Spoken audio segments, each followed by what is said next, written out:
আজকে যেভাবে হোক আমাকে কিস্তি নিয়ে যেতেই হবে। 5টা কিস্তি বাকি ওনার। কি ব্যাপার, তালা মারা কেন? আচ্ছা, ওই লোকটাকে জিজ্ঞাসা করি। এ ভাই, একটু দাঁড়ান তো। জি ভাই, কিছু বলবেন? আচ্ছা ভাই, এই যে এই বাসার লোক জীবন ভাই, তার নাম, রুমজে তালা দেয়া। ভাই উনি তো 7 দিন ধরে বাসে নাই, উনাকে অনেকে খুঁজতেছে টাকার জন্য। কি বলেন? উনি কি গ্রামের বাড়িতে চলে গেছে নাকি অন্য কোথাও আছে? না ভাই, আমি তো তার ব্যাপারে জানি না, তবে আপনি কে? না, আমি কিস্তির ম্যানেজার। 3 দিন আগে ওনার টাকা দেওয়ার ডেট ছিল, কিন্তু উনাকে ফোনেও পাচ্ছি না। আবার এখানে এসে দেখলাম তালা দেয়া। তাহলে উনি গেল কোথায়? উনি কি কিস্তি দেবে কি দেবে না কিছুই তো বললো না। এটা নিয়ে 5টা কিস্তি বাকি। উনি এভাবে ঘোরাচ্ছে, আমি কিছুই বুঝতেছি না। আমাকে তো উপর থেকে কথা শুনতে হয়। আচ্ছা ভাই, আপনার কিছু নাম্বার থেকে নাম্বারটা দেন না, আমি একটু কথা বলি। না স্যার, আমার কাছে নাম্বার নাই। আর ওনাদের সাথে আমাদের ভালো সম্পর্ক নাই। ওনারা অনেক খারাপ, ওনাদের সাথে সম্পর্ক রাখলে শুধু টাকা চায়, এজন্য ওনাদের সাথে আমরা কেউ সম্পর্ক রাখি না। আচ্ছা স্যার, তাহলে আমি চলে যাই, আমার বাড়ির কাজ চলতেছে, সিমেন্ট আনতে হবে তো। এই লোকটাকে কি লোন দিয়ে আমি বড় ভুল করলাম? এখন যদি আমি টাকাগুলো না নিতে পারি তাহলে তো আমাকে অফিসে অনেক কথা শুনতে হবে, হয়তোবা আমার জরিমানাও করতে পারে। কি যে করি বুঝতেছি না, কিছুই বুঝতেছি না কি যে করব। আল্লাহ, স্যার দেখি সামনে, আজকে তো ধরা খেয়ে যাবো। এ ভাই, দাঁড়ান দাঁড়ান, এদিকে আসেন এদিকে আসেন। আচ্ছা, ওই যে ওই বাসার জীবনকে আপনি দেখছেন? না ভাই, আমি জীবন নামে কাউরে চিনি না, আমি তো এলাকায় নতুন। আচ্ছা ঠিক আছে, কিন্তু আপনি এভাবে মুখ ঢেকে আছেন কেন? আপনাকে তো চিনা চেনা লাগে, গামছাটা সরান তো মুখ থেকে। আরে তাম্বির স্যার, আপনি আমাকে চিনবেন কিভাবে? আমি তো এলাকায় নতুন আইছি। আচ্ছা ঠিক আছে, যান। এই, 1 মিনিট। আমার নাম যে তানভীর, সেটা আপনি জানলেন কিভাবে? আপনি না এলাকায় নতুন আসছেন? আল্লাহ, ধরা খাই গেলাম নাকি? নামটা বললা? কি ব্যাপার, চুপ করে আছেন কেন? কথা বলেন। আপনি আমার নাম জানলেন কিভাবে?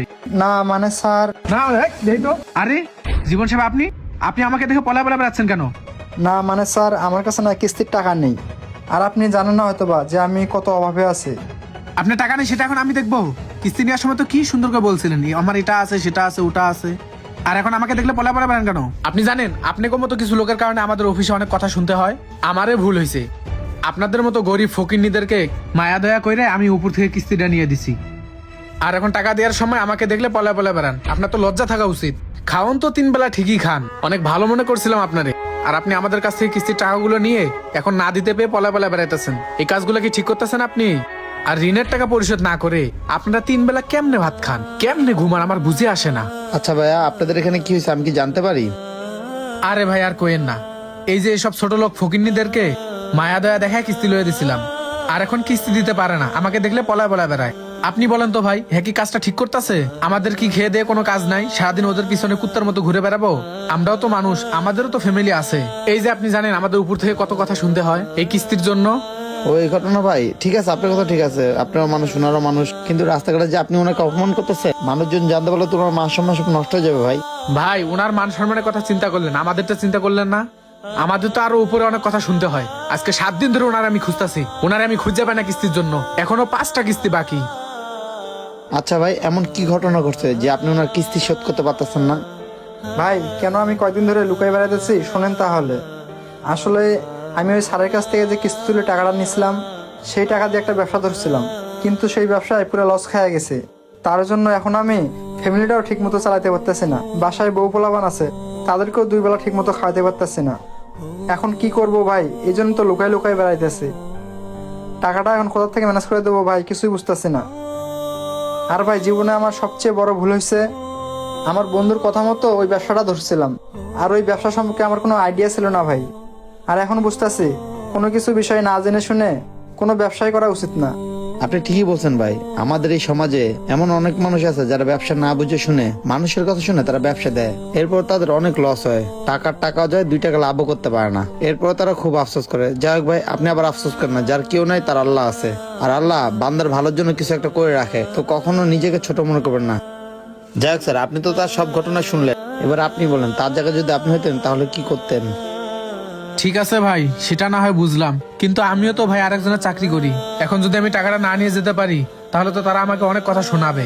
যাই হোক ভাই, আপনি ওনাকে বললেন উনি যেন কিছু টাকা হলেও দিয়ে দিয়ে কিস্তিটা শোধ করে, আর আমি কান ধরছি, এরকম উপকার আমি আর কখনো মানুষের করব না। আরে স্যার, এটা কোন ধরনের কথা বলেন? কেন ওনাদের উপকার করবেন না? আর মানুষ তো মানুষের উপকার করে, তাই না? আচ্ছা, আপনি চিন্তা করবেন না, ওনার কাছে টাকা নাই, আর উনি তো আপনাকে কিছু দিতে পারবেন না। এই আইফোনটা আপনি রাখেন, এটা iPhone 40 Pro Max, এটা আপনি রাখেন। আরে আপনি এটা কি করতেছেন? আপনি ওনাকে চেনেন না, জানেন না, ওনার জন্য আপনি কেন আপনার আইফোন দিয়ে দিবেন? আরে ভাই, ওনাকে চিনতে হবে না, উনিও মানুষ আমিও মানুষ। আর আল্লাহ তাআলা আমাদের তৈরি করেছে মানুষের মানুষের উপকার করতে। আর আমরা যদি এটাই না করতে পারি তাহলে আমরা কেমন মানুষ বলেন আপনি? আর যাই হোক ভাই, এত কথা বলে লাভ নাই। যতদিন না উনি কিস্তির টাকা শোধ করতে পারে এই আইফোনটা আপনি রেখে দেন, আর আপনার মালিককে একটু বুঝায় বললেন। আচ্ছা ঠিক আছে ভাই, আমি এই ফোনটা আমানত হিসেবে রেখে দিলাম। আপনি ওনাকে বললেন যাতে অল্প অল্প হলেও দিয়ে টাকাটা পরিশোধ করে। আমি তাহলে যাই। আচ্ছা তাহলে যান। ভাই, আপনার এই উপকারের কথা আমি কোনো সময় বলতে পারবো না। ওটা কোনো ব্যাপার না ভাই, আপনি আপনার লোনের টাকা শোধ করার চেষ্টা করেন, জান ভাই। আচ্ছা ঠিক আছে ভাই। বন্ধুরা, আমরা মানুষের জন্ম নিচ্ছি মানুষের উপকার করার জন্য। আমরা যদি মানুষের বিপদের সময় মানুষের পাশে না দাঁড়াতে পারলাম, তাহলে আমরা কেমন মানুষ হলাম? তো বন্ধুরা, আমাদের ভিডিওটি ভালো লাগলে অবশ্যই লাইক কমেন্ট শেয়ার করে সকলকে দেখার সুযোগ করে দেবেন। ধন্যবাদ সকলকে। আসসালামু আলাইকুম।